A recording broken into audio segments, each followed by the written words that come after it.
The Seahawks had two good and consistent pass rushers in 2018, Jarran Reed and Frank Clark. Clark had 13 sacks this year.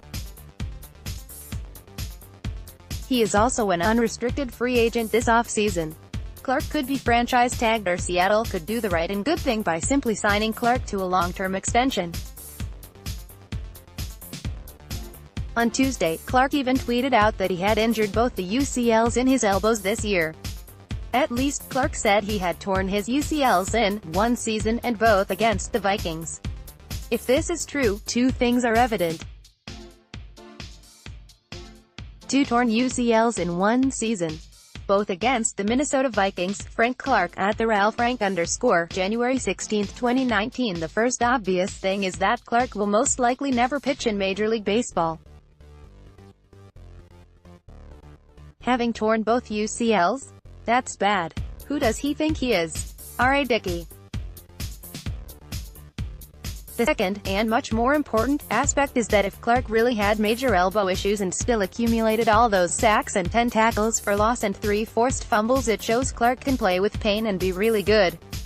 Every NFL player is going to get banged up as the season goes on. But Clark relies on his athleticism to dominate at the line of scrimmage. With two bad elbows, his athleticism becomes more limited. And yet, after the Vikings game in Week 14, Clark had 3 quarterback hits in each of Seattle's last 4 games.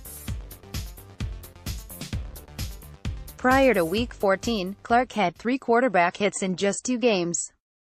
Did Clark become more productive after being injured? It would appear so. Seattle has a lot of cap space this offseason.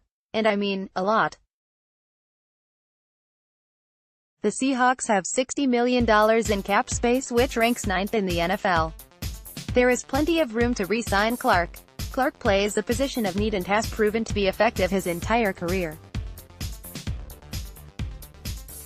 He will be 26 years old during the 2019 season.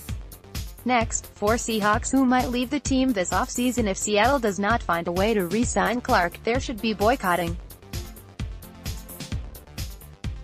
General Manager John Schneider doesn't need to give in to simply using the franchise tag on Clark to keep him in Seattle next year. He needs to use real money to extend Clark for at least 3 years.